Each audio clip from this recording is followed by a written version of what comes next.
I think that's the greatest greeting anyone's ever gotten in this bookstore. Thank you.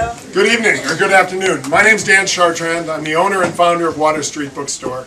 I want to welcome you all here. The mission of the bookstore is to build community around the written word, and we're right on mission right now, so thank you all for helping us do that. I just want to introduce someone who needs no introduction, author, activist, and invoker of our better angels, Marianne Williamson. Thank you.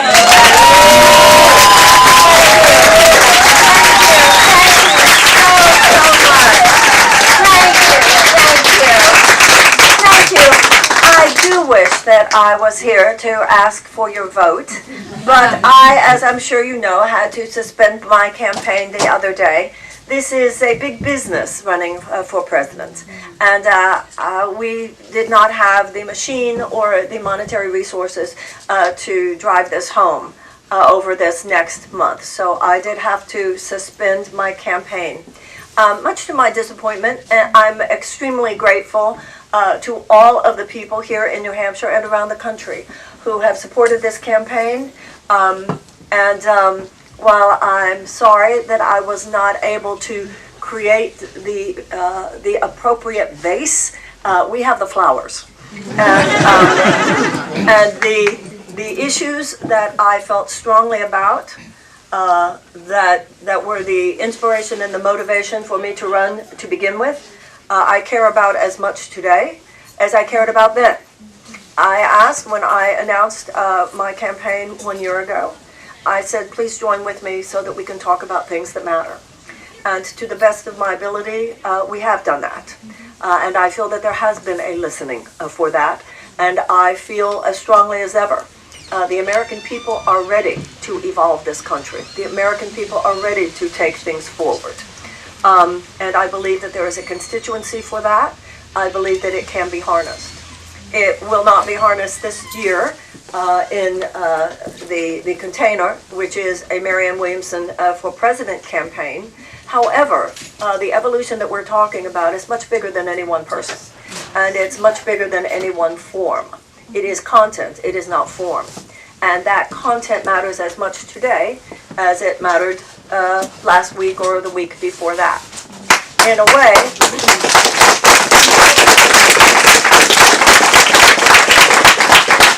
way, I am here today to pass the baton to you. Power in America works both ways. It works both in candidates and political leaders who bring forth issues, and it also works from the bottom up, which is citizens demanding that certain issues be dealt with. And one of the things that drove me to run, and about which I think we should all be concerned, is that we have become Stepford citizens. Now, I remember when I was young, we had this book, Stepford Wives. We're just like going around like this. I think that Americans have lost our rambunctiousness. It disturbs me sometimes when I only see it on the far right. What has happened to us? I thought there was a big hell no built into things in New Hampshire, of all places. It is, the older I get, it's interesting, the older I get, the more profound I realize our founders were in their insistence that the only safe place for the repository of power is in the hands of the people. And in many ways we have, I believe, at least unconsciously conspired with our own disempowerment. Because the political establishments and institutions have seemed so because they are material, because they are dense and they have money behind them and they have all the materiality behind them, pose as the power. But they're not the power. The power is our ideas and our demands and our emotional and psychological connection to the principles on which this country stands. And that has to do, first and foremost, with America's mission statement. And that, of course, as we know, is the Declaration of Independence. But the Declaration of Independence, while we revere it collectively, and we have those principles inscribed on marble walls and written on parchment somewhere, if those principles are not alive in our hearts, then they lose their moral force. They become deadened. In the Jewish religion, it says that every generation must rediscover God for itself. Well, I think every generation of Americans must rediscover our own psychological and emotional connection to the principles on which we stand. If we lose that psychological and emotional connection, then even if legally we still have the power itself begins to dissolve. Because when you're not clear who you are in relationship to the system, and what your power is within the system, and what your own personal dedication is to that system in order to protect that system from any enemies and to bequeath that system to your children. When you lose that in your gut, you become easy to play. Ladies and gentlemen, and everyone else, we have been played.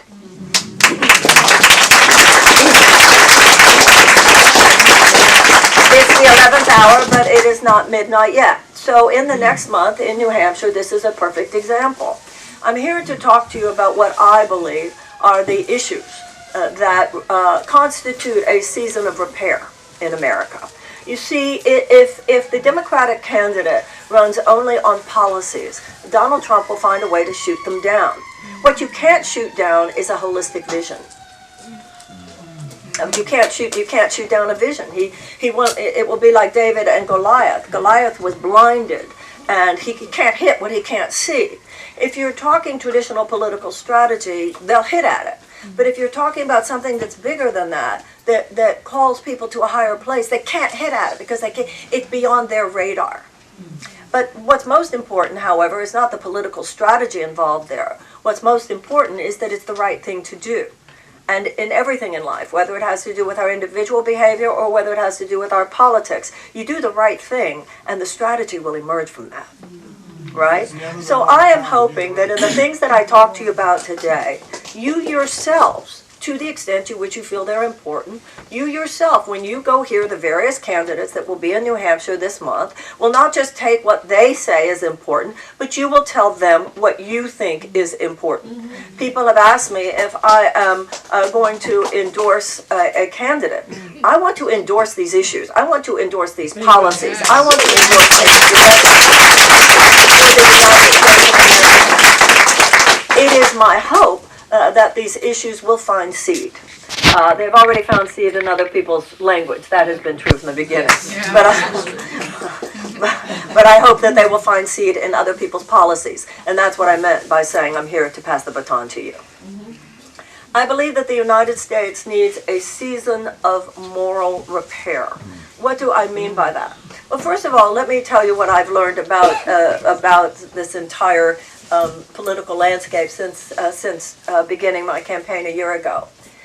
The system is even more corrupt than I feared, and the people of the United States are even more wonderful than I knew. And the people of the United States, one of the things, my father was a lawyer, and my father used to say when I was a child, always talk to the smartest person on the jury. You need to always talk to the smartest person on the jury. And I have found throughout my career, for 35 years, that the best thing to do is just talk to the smartest, talk at the highest gradient. I find American politics, it's very paternalistic towards the American people. It infantilizes us. It treats us like we're stupid. And that is actually their operating principle, that they think that they're going to win by talking to the 14-year-old in all of us. The problem with that is that this is one of the most, it could be argued even the most critical moment in American history. This is the time for us to be mature adults and deep thinkers. Right. And that's what politics should be right now. Our politics should not be a container for superficiality. Our politics should be a container for deep thought and serious, sober reflection on what is going on here. Now, this is the deal. I have learned from my experience of my own career that when things go wrong, that's sometimes when we find out how intelligent we are. Let me give you an example. I've worked for 35 years up close and personal with people who were in trouble. They had just received the diagnosis and it's cancer. They've learned that their child is addicted and it's heroin, whatever it is. And what I have seen over and over is that when you receive really bad news or you recognize something that's really seriously challenging, there's something that happens in the first 10 minutes. And that's that all meaningless preoccupations fall away. And that's sometimes when you find out how smart you are. and you think seriously, because this is not a joke. This is not a joke, what's happening in this country.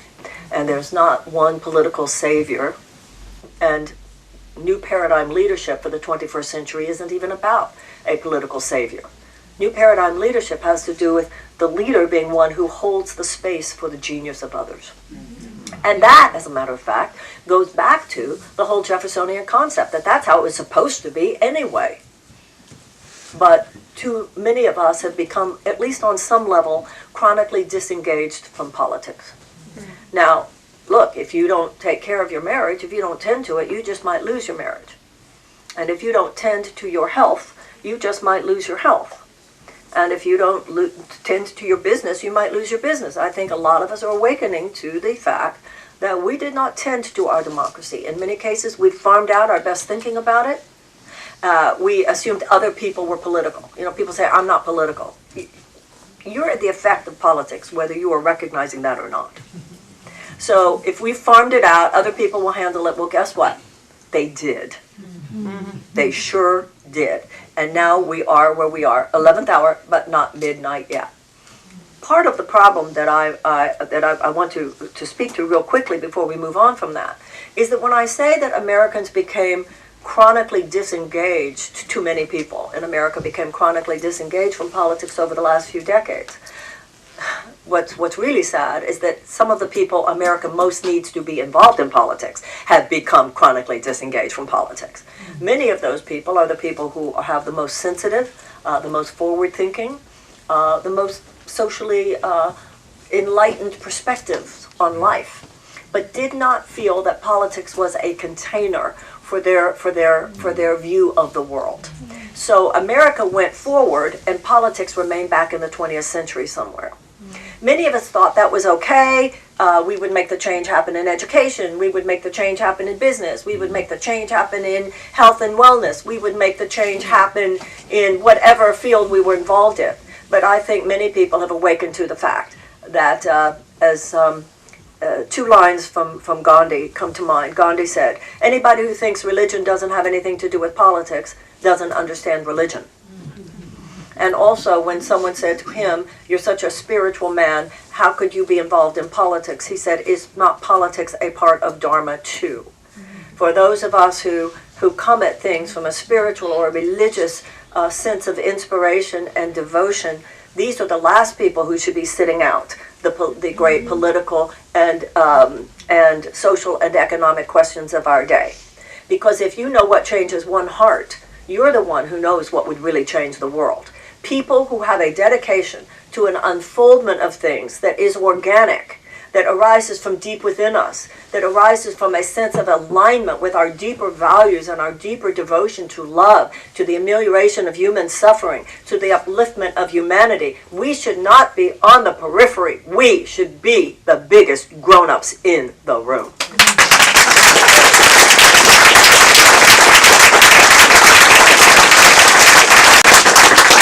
And by the way, I remind you that no state in the Union has laid down what I just said more than New Hampshire has.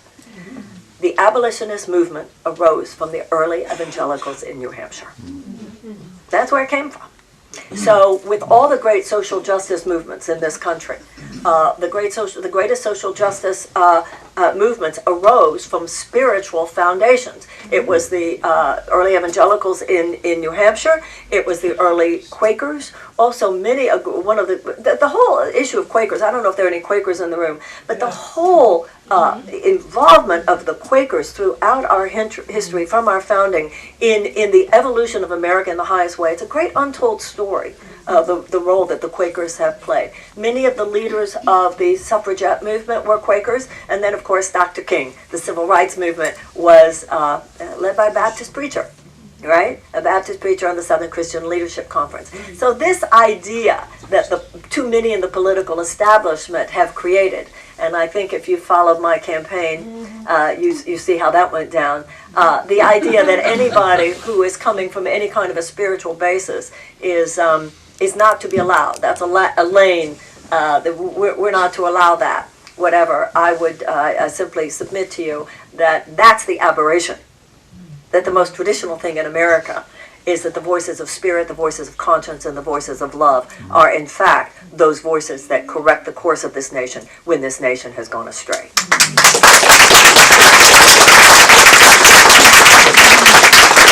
Now, the American people are fine. I don't think the problem is with the American people. Even if you look at the polls about where we are on issues, the American people are a little bit left of center. We're more of a progressive nation than not. And when you look at where the American people line up on the issues, we want to do right by people. That's not where the problem is. And I believe that the average American person does seek to live a life that is guided by the dictates of their conscience. I do believe that. I believe that the average American is a good and decent, dignified individual. I'm not saying we're better than people in other countries. I don't believe that. But we're good people, and we try to live good lives. That's not where the problem is. The problem is the divergence, in some instances, even tragic divergence, between the conscience that guides the American people and the heartlessness that too often guides American public policy. The idea of a representative government is that government would be representing the quote-unquote will of the people. So when democracy works, that's good, because you're voting from your conscience what you think would be best, and then the elected representatives express that in public policy, and theoretically all would be great. But what has happened over the last 40 years is that our government has been hijacked. Our government has been hijacked by an amoral economic theory, really, of trickle-down economics. We could go into so many detours about it, but it doesn't matter. It wasn't promulgated by bad people. As a matter of fact, Milton Friedman, who was the main articulator of trickle-down economics, himself said that the only way it would work and it would be safe is if there was a universal basic income. They just left that part out. The point for us at this point is to recognize what happened here. So what happened is that this theory, which was backed by billions and billions of dollars by some very right-wing billionaires, etc., the idea is that market principles, completely untethered to any moral or ethical consideration, should be the guiding principle for American civilization. Now notice, I didn't say immoral, I said amoral. And that's significant because it's not about bad people. It's about a corrupt system. It's an amoral thought system, but it gives rise to immoral consequences. That's right, yes, yeah, absolutely. And what it did was it was arguing that government should get out of the way, and that the role of government should be to advocate for policies that support the ability of huge corporations to increase the short-term profits for their stockholders. Now, the idea was that that would be good for everybody. Because even though only a few people would make huge amounts of money, it would be good because they would create jobs. And because they would create jobs, all the money would trickle down and it would lift all boats. It's been 40 years. And I think the jury is in on this. It not only did not lift all boats, it drowned people. It has left millions of people without even a life vest. It has destroyed America's middle class. It has created a huge transfer of wealth, a massive transfer of wealth into the hands of a very few Americans, to the point where 1% of all Americans own more wealth than the bottom 90%. This is what we call income inequality. Now, this is the deal. Shortly, well, in the longer scheme of things, 10 or 15 years is shortly. Within 10, 15, certainly 20 years after the advent of this economic theory, money became an influence in Washington unlike any other time in our history. First of all, by the Supreme Court saying that money is free speech, and then most recently by the Citizens United decision giving corporations unlimited ability to wield influence in Washington. What that created was a system that we basically have now. And this is what I mean by saying this is time for us to be very serious adults. Our government has become a system of legalized bribery. Absolutely. And when Abraham Lincoln stood on the battlefield in Gettysburg, and he said that those men who died there had given what he called the last full measure of devotion, he said, in order that a government of the people and by the people and for the people would not perish from the earth. So you and I, and you're citizens of New Hampshire. This is serious. This is not about anybody else getting it. This is about you getting it. This is about all of us getting it. We are no longer a government of the people and by the people and for the people. It is perishing. And it is perishing on our watch. We are a government of huge major multinational corporate interests, by huge multinational corporate interests, and for huge multinational corporate interests. The political status quo, that fact is entrenched in our political status quo. It is naive of us. It is irresponsible of us. It is immature of us to believe that the political status quo is going to disrupt this situation. The political status quo lives to perpetuate itself. It does not live to disrupt itself. Too much money is involved. So what has happened is that we have reverted. Just like an individual can revert or regress, our government has regressed to what is essentially an aristocratic system, right? So we're not of the people, by the people, for the people. We're of, by, and for a few of the people. Isn't that what we repudiated in 1776? Yep. Isn't that what we said hell no to? Isn't that what the Declaration of Independence was signed in order to repudiate it? Well, I'd like to submit to you, my fellow Americans, it's time to repudiate it again.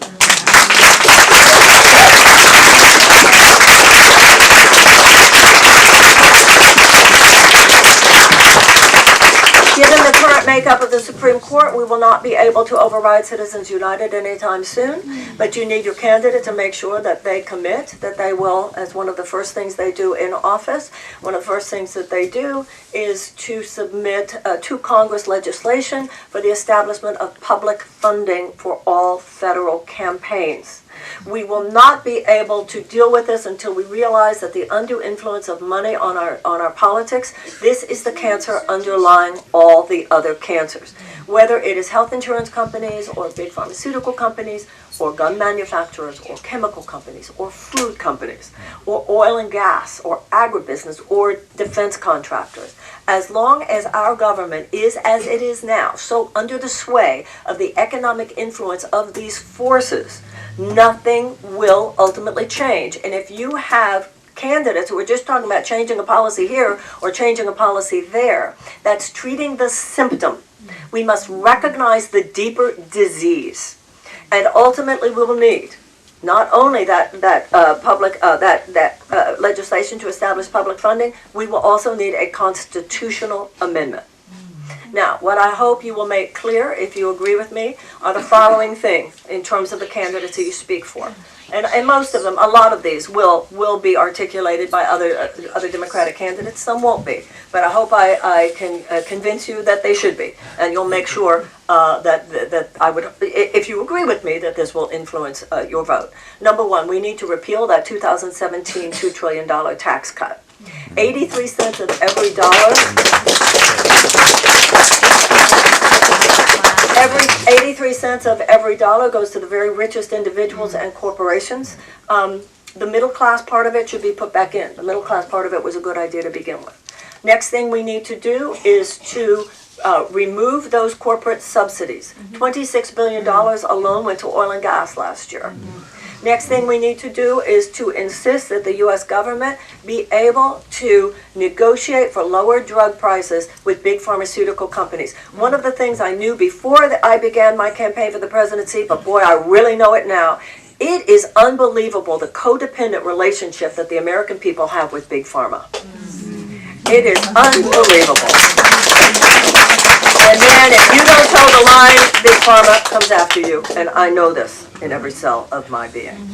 Next thing we need to do is to recognize, as I look at it, and this is of course for you, all of this goes without saying, is for you to decide for yourselves. I believe that the American military, the U.S. military, should receive every dollar that it needs in order to secure our security, to secure our safety. And that, of course, should be the people and the president who decide exactly what we think that is. However, we need to wake up, Americans, because at the moment, our national security agenda is not driven, and certainly our military budget is not driven only by what the military says that they need. It is driven to the tune of hundreds of billions of dollars above that by short-term profit maximization for defense contractors. The military-industrial complex drives the foreign policy of the United States of America. This must stop. If we do those things plus, and I also agree with the wealth tax concept, I do agree with the idea of 3% tax on the assets of billionaires. I think it's also important to realize how many billionaires agree with that. Because let's be real, you say to a billionaire, I want 3%, they'll never even feel it. And then you say to people, $50 million and over, I think it is totally reasonable to ask for 2%. You're going to do those things, and we're going to have some cash on hand. And then with that cash on hand, it is time for the moral repair of this country. Yes. As I said before, the problem is not that the American people are not good. The problem is that our public policy is too often not good. Mm-hmm. For instance, they're really big these days on talking about how our economy is really so good. You cannot say to me, I'm sorry, I'm a philosopher. Don't try to pull any wool over my eyes when it comes to the word good. Okay? Yeah. The word good is really important to me. When you have 93 million people living near poverty, when you have 13 million children who are hungry, and I remind you that in northern New Hampshire, 25% of the children in northern New Hampshire go to sleep hungry at night. When you have those facts plus 100,000 homeless children in America, don't you dare try to tell me that our economy is good. It's a lot of things, but it's not good.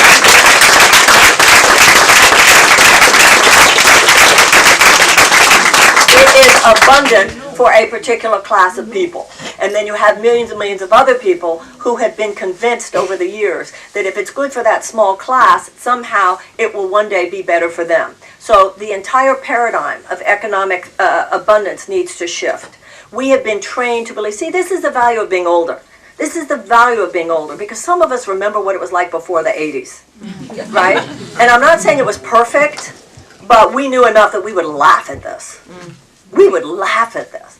So what we've been trained to believe is that money is made by a few corporate chieftains who are, many of whom are nice people, by the way. This is not about good people versus bad people. Not every rich person is a greedy bastard. Not every poor person is noble and pure. This is not about a good versus bad people in any way, shape, or form. This is about systems that have been corrupted. Yep. So the economic theory that we have is the idea that a few corporate chieftains would drop crumbs from their table in the form of job creation. And then the average American is turned into a, please, sir, could you maybe make a job for me? It's so paternalistic. No, stop it, just get it out of your consciousness. That is not how we should look at money. Money does not come from a few very, very, very rich people who might, in their largesse, create jobs for you. Money comes from the creativity and the productivity of the American people. That's where money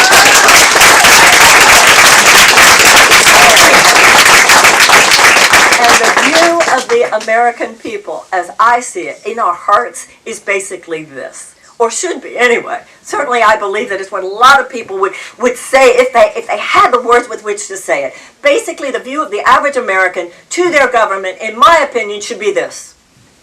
Give me free health care, give me a good education, and give me a fair shot. I'll create my own damn career.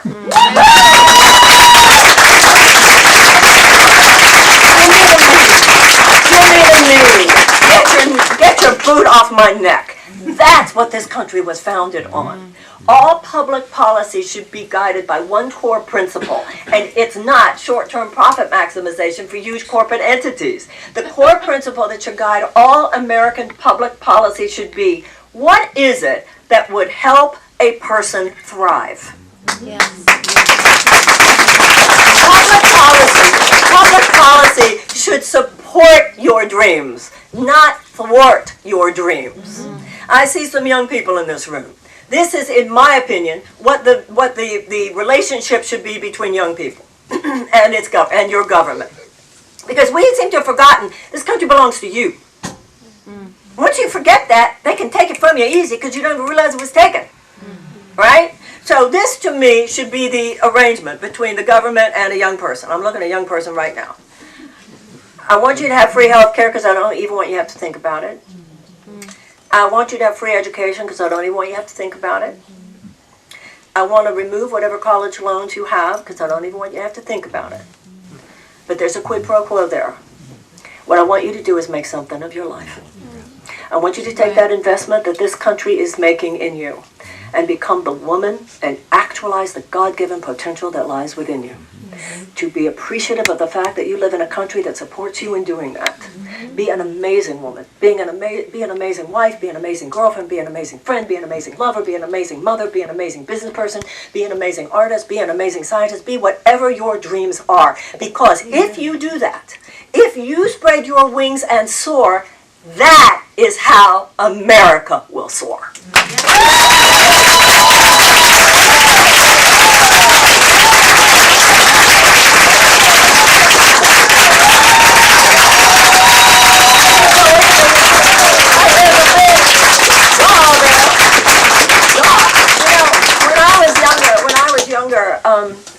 Politicians used to always use the phrase peace and prosperity. And I asked myself, well, why don't they use that phrase anymore?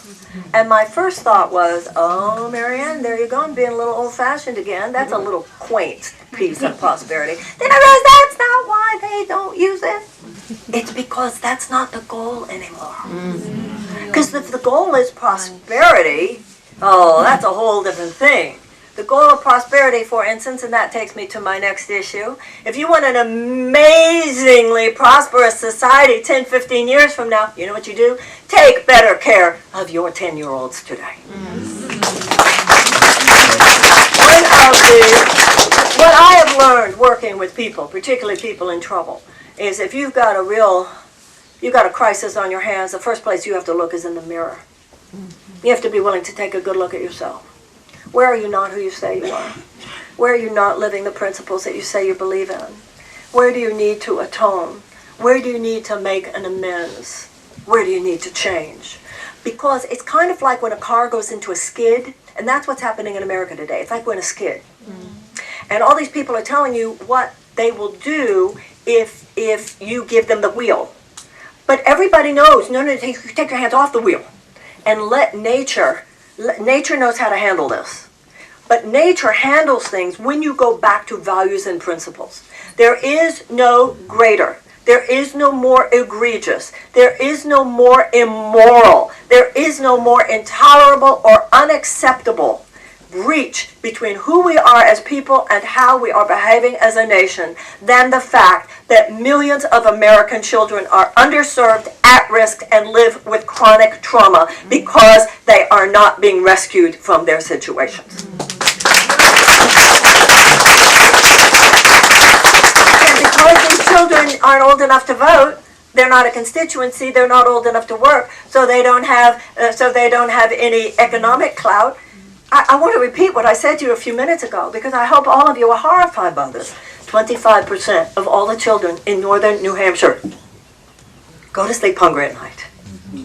We have throughout this country elementary school students on suicide watch. Something that's become very common in American schools is what's called trauma rooms. The chronic trauma of American children is so far beyond anything that our current infrastructure, such as the Department of Education and the Health and Human Services, can even begin to absorb. The people must demand this. I understand that helping a 10-year-old child does not make any corporate profits. This is exactly what I'm talking about. It doesn't matter that it doesn't make corporate profits. By the way, when we're talking about the corporate profits that guide American policy, it means only short term. You want to talk about long-term money? Think of every kindergartner in America. Because if you want to talk about the potential entrepreneurial genius of this country, that's where it is, in the brain of every kindergartner. If you want to talk about an amazing 21st century, and that's what you and I should be talking about right now. How are we going to get through this? How are we going to navigate these turbulent times and open ourselves up to the most amazing 21st century? Right now, we have young people. I want to ask you a question. How many people in this room have either said or heard a young person say, I don't think I'm going to have children because I just don't see how I can make it work, or I just don't see where the future is, so I don't think I'm going to have it. How many of you, please raise your hands. Can we please have an adult moment? That is so aberrational. We are frogs in very hot water, not registering what's happening here. What you just said, what you just showed me, which I see everywhere I go, is aberrational. It's one thing that some people just don't feel, I don't want to have kids. That's always been true, and that's fine, that's good. Some people, I've been hearing the vegans say for years, that's even natural, because this is different. And look how many of you raise your hands, and that is because we have an instinctive understanding. We are way too close to the cliff here. Now, what we need to do is to realize that we must get busy, and we must get busy now, not later. You know, many people told me about my campaign. If I get one more text saying I elevated the conversation, ladies and gentlemen, or people telling me you're the future, I don't know how much time you think we have. This is not about elevating our conversation, this is about elevating our country. And by the way, this is a lot bigger than just defeating Donald Trump. Donald Trump did not create all these problems. These problems created Donald Trump.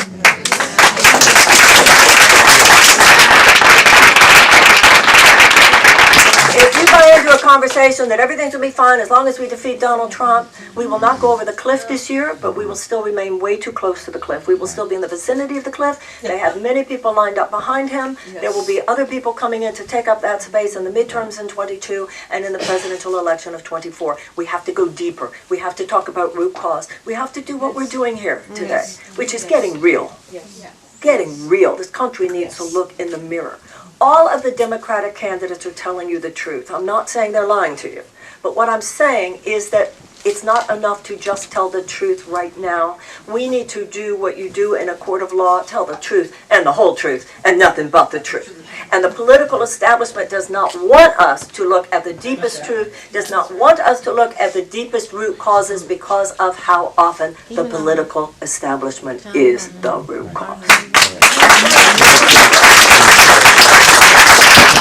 Millions of underserved children, these millions of at-risk children, these millions of chronically traumatized children, this should not be happening. But I'll tell you something, if you want to talk about the fuel that would generate the most amazing chapter in American history on the other side of this one, the power to fuel that is not in the sun, it's not in the wind, it's not anywhere under the ground, it's in the brain of every child.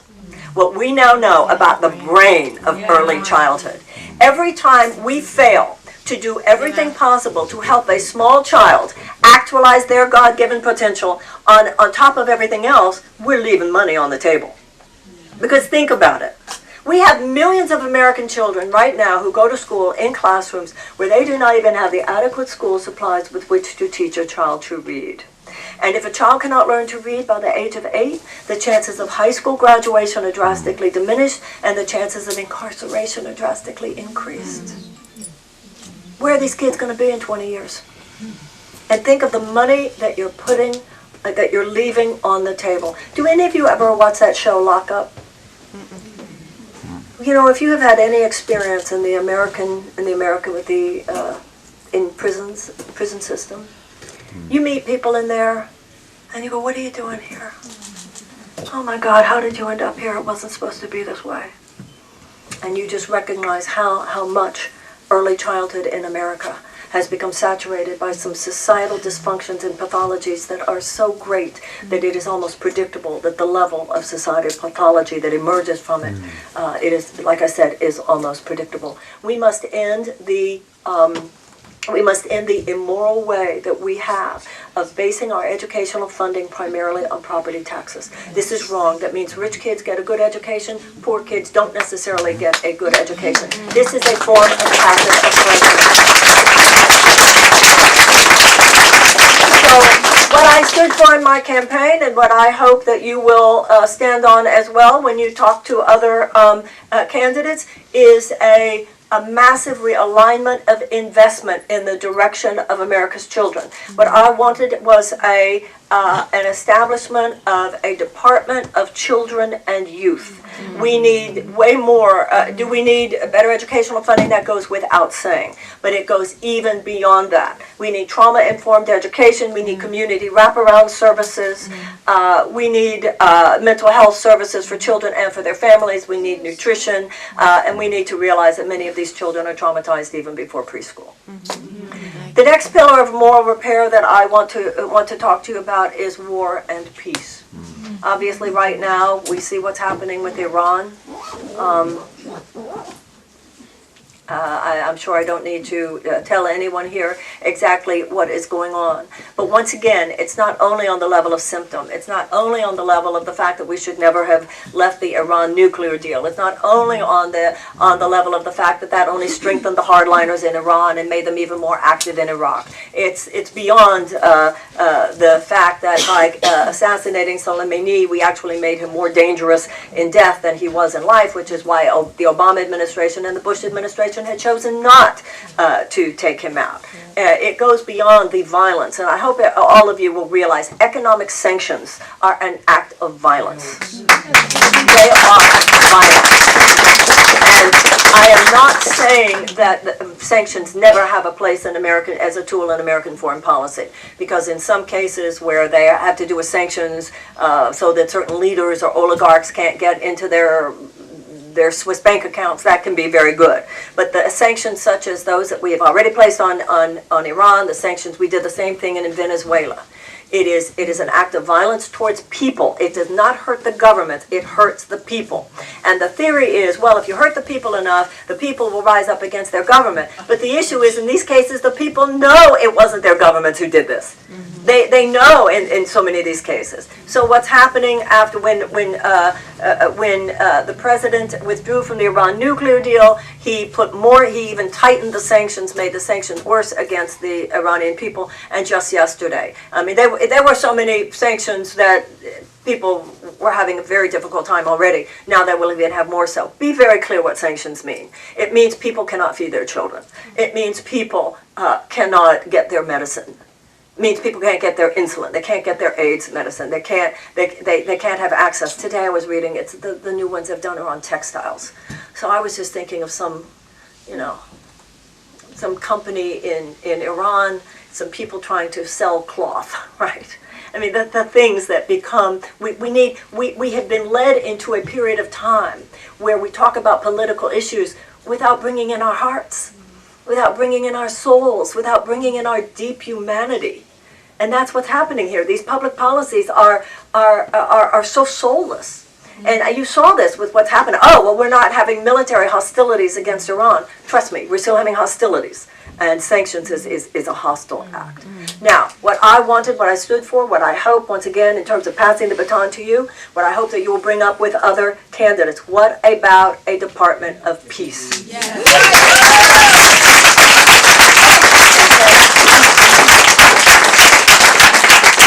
I take great pleasure in the thought that there are going to be candidates throughout New Hampshire and other places who are going to be challenged by people who say, well, Marianne talked about the Department. I say, oh, that's inconvenient. I continue to speak as I feel that I'm inconvenient to all the right people. So this is a pleasure.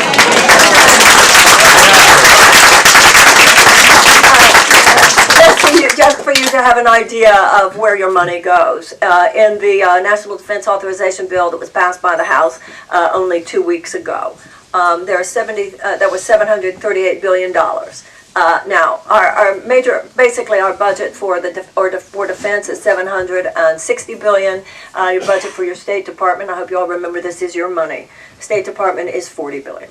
Within the State Department, there is the USAID, which is humanitarian and long-term aid assistance, and that gets $17 billion. And then you have $1 billion over that, a little less than $1 billion, that goes to peace building. I want everyone here to be really clear what peace building is. It's just peace building is to war what the health and wellness space is to medicine and to sickness. You don't just take medicine, you cultivate health. And we can't just be prepared for war, we need to cultivate peace. Even Donald Rumsfeld, Secretary of Defense under George Bush, said we must learn to wage peace. So right now, we spend an inordinate amount of money on ways to prepare for war compared to far too little money on things that wage peace. And that is what the peace building community does. The four major factors of peace building are expanded economic opportunities for women, expanded educational opportunities for children, expanded a reduction of violence against women, and the amelioration of unnecessary human suffering. Anytime you ameliorate human suffering, you increase statistically the incidence of peace and decrease the incidence of conflict. We should see large groups of desperate people as a national security risk. Desperate people do desperate things. Desperate people are more vulnerable to ideological capture by genuinely psychotic forces, whether it's a corner of the city of American City and gangs, or it's a corner of the world where there is a terrorist organization. And that's why the idea of a Department of Peace was very important to me. In my campaign, we should have a peace academy, a peace building academy, just like we have a military academy. But in this issue, much like with the children, it takes some new thinking. Right now, what is being presented by the political establishment are the completely dysfunctional versus the less dysfunctional policies, but all that keep it within where we are already. And then that same system has the audacity to claim that only people whose careers have been entrenched within that system that drove us into this ditch are qualified to leave us out of the ditch. Don't buy it, New Hampshire.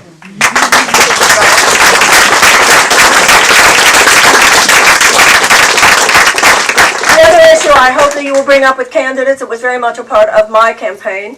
My campaign stood for what I call the whole health plan. Now, my health care plan did talk about a public option, I believe an option, and because the regular Medicare, for me, in my opinion, it's an inflexible situation. You're definitely going to be treated, but you're going to be treated how they say you're going to be treated, and if you don't like it, too bad. What my option meant, first of all, everybody gets covered, but secondly, we have such dominance of big pharmaceutical companies in our medical schools right now, that what happens is if you go to a doctor normally today, very few doctors received any training in the relationship between food and health beyond one semester's course, right? So we now have all kinds of scientifically established results where there are dietary changes and lifestyle changes that are every bit as efficacious, sometimes even more efficacious, at treating and even reversing disease. So number one, the U.S. government should be compensating. There should not be this dominance of big pharma in our medical school training. And also in my plan, I'm going to leave this stuff up. I hope you'll go to Marianne2020.com.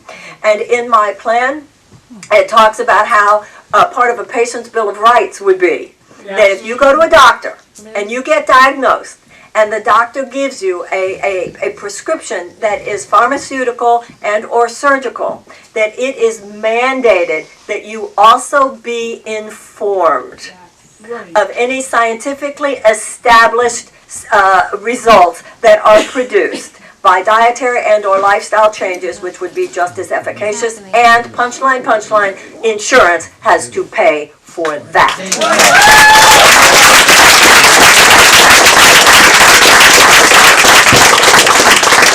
The others, I think, are fairly obvious. One, and I certainly think that there are other Democratic candidates who agree on this one.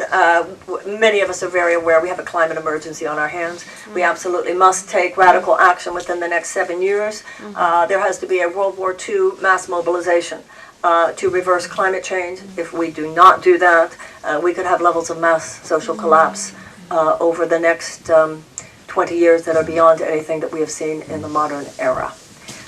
Also, I believe that all that a nation is people. Same psychological and emotional issues that prevail within the journey of one person prevail within the journey of a nation. And so, for a person, but also for a country, you're not going to have the future you want if you're not willing to clean up the past. Ladies and gentlemen, it is time to pay reparations for slavery.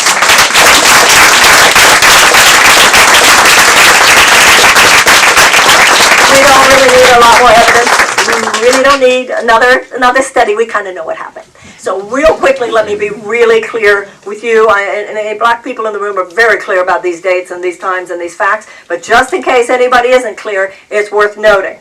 Number one, first slave ships brought over here in 1619. Slavery was not abolished until 1865. That's almost 250 years. That was followed, except for a very short period of time, by what was essentially another 100 years of institutionalized violence against black people in the United States. What do you call lynchings if not domestic terrorism? What do you call the Ku Klux Klan if not domestic terrorism?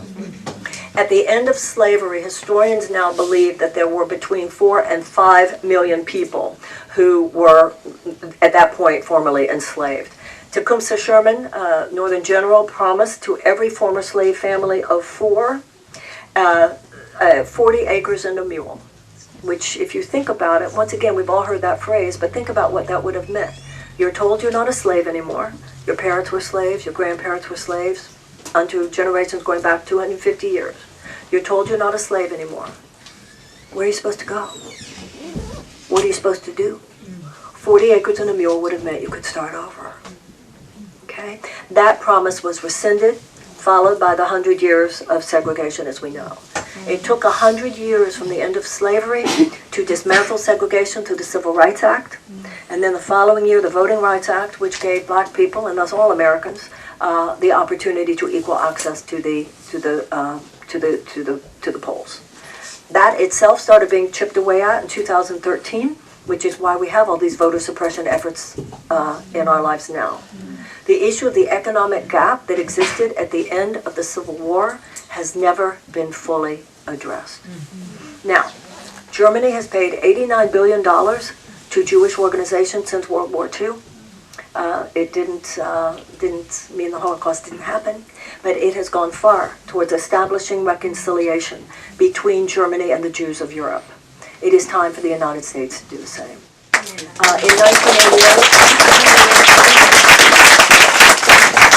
In 1988, Ronald Reagan signed what was called the American Civil Liberties Act, where Japanese people who had been interned in the internment camps during World War II, every surviving prisoner was given between $20,000 and $22,000. So by the middle of the 20th century, even in this country, the recognition that financial remuneration is appropriate when one nation has wronged another nation was not seen as a fringe concept. It should not be seen as a fringe concept today.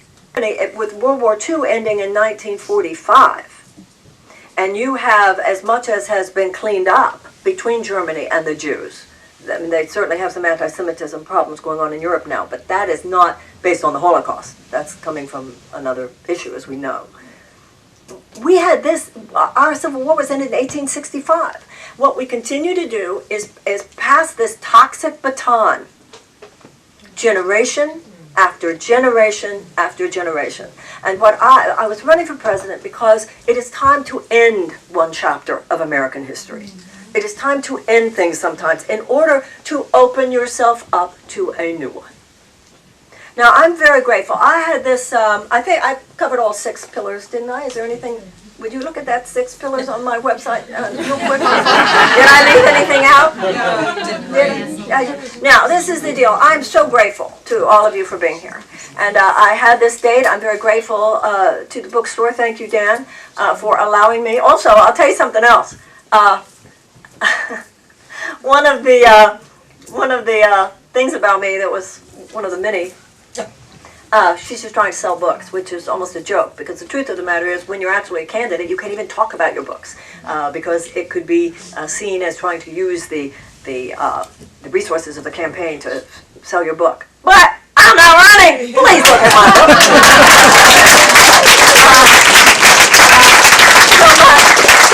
And all the advantage of that book and the value of a book is that it explains what you're talking about. I assume you have my book. Do you have Politics of Love here? We have a few.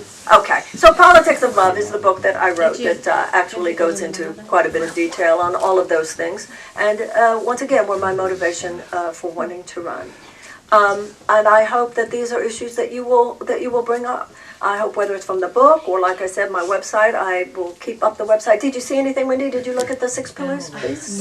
Or will somebody just give me, then go to Marianne 2020 so I can see the 6 pillars? protection. I'm just afraid I went to 5. I'm not sure we did the 6. Economic justice one? Economic justice, I think I did with all that stuff. And obviously, I think there should be free healthcare. And as I said, I think that there should be free college. And I think that we should absolutely remove those college loans. This is so ridiculous, people talking about how we don't have the money to remove those college loans. All these young people want to do, and obviously there are some older people too. Some of that college loan debt, that $1.5 trillion college loan debt, is in the hands of baby boomers. At what point do you get to relax? And they say we don't have the money to remove those college loans. Well, let me tell you how I look at it. You got a $1.5 trillion college loan debt. You got a $2 trillion tax cut for the very richest. Trade you. So it all goes back into where money comes from. Animal protection. Pardon? Animal protection? I do talk about animal protection. One of the things we absolutely need to do is to absolutely end the immoral practice of those animal factory farms. Also, one of the things that's terrible. One of the things that I talked about on the debate stage, once again, is the idea that you can't just treat sickness. You have to we have to ask ourselves, why are Americans so sick? Why do we have such a higher level of chronic illness than they do in other countries? McDonald's can't even make the same French fry in France that they make here because France protects their food supply. It was in New Hampshire that I first learned about the PFAS phenomenon, which is absolutely horrifying. I think everybody should be very aware that in the passage of the National Defense Authorization Act just a couple of weeks ago in the House, they stripped out of it. They stripped out of it the PFAS bill. Although I think I saw that Bernie and Ro Khanna are trying to get that back in. Our water is contaminated. There are too many carcinogens in our food. There are too many toxins in our air. There are even economic issues that cause so much stress that contributes to illness. So it's not enough to just talk about how we're going to pay for health care. We have to get real. We have to talk about root cause. Why are so many of us sick? And part of that has to do with the fact that our FDA has been corrupted by too much obeisance to food companies, chemical companies, agribusiness, and so forth. Just like FAA, obviously, was too obeisant to Boeing, or we wouldn't have had those Boeing Max disasters. FDA was too close to Big Pharma, or we would not have the opioid crisis, where you now have the attorneys general all over this country indicting big pharmaceutical executives for their known predatory practices in over-prescribing and over-manufacturing and confusing the issue of the addictive quality of these narcotics. I just want to end by saying, I know that I didn't say anything here to you today that you don't already know. There might have been a few details that you don't know. But in general, I didn't tell anybody here anything you don't already know. The tenor of this moment is not, wake up, people. The tenor of this moment is not, you need to realize this, people. No, you realize it. The issue of this moment is, what you going to do about it? The issue of this moment is not one of those moments in life where we have to learn something, as so much as we have to own what it is that we've learned. Because if we own it, that means, wow, the people are going to have to step in now. You see, that's what happened with slavery. The U.S. government didn't wake up one day and say, I think we'll end slavery. No, it was, as I said, in large part because of evangelicals in New Hampshire. People woke up. People rose up. People stepped in. And the same with women's suffrage. The U.S. government did not wake up one day and say, let's give women the right to vote. People woke up, people rose up, and people stepped in. And the U.S. government did not wake up one day and say, let's desegregate the American South. People rose up, people woke up, and people stepped in. It is time for that again. I ran for president. I've suspended my campaign, but I'm just as passionate and I'm just as clear that every person in America of goodwill, and I believe that this is a coalition of conscience, as Martin Luther King called it, that speaks to the heart of a person who is a high-minded conservative as much as a high-minded liberal. something has gone off course. American capitalism has lost its conscience. The American government has lost its conscience. The American people are keeping our conscience too much within the purview of our own individual lives. We're good people, but we need to stand for our goodness within public policy and politics as much as within our own individual lives. That's what it means to have the power. You got to use the power. You got to exercise the power. You got to stand for your power. And I believe it is time for Americans to do that now. Now, Winston Churchill said that you can always count on Americans to do the right thing after they've exhausted every other option. I think with Donald Trump as president, we can see that we've exhausted every other option. But to the president, I would point out, or I'm not sure he would hear me, but I think you do, we can't be great if we're not good. It's time for us to be good in our public policy as well as in our lives. And in order to do that, the people must step in. Thank you very, very much.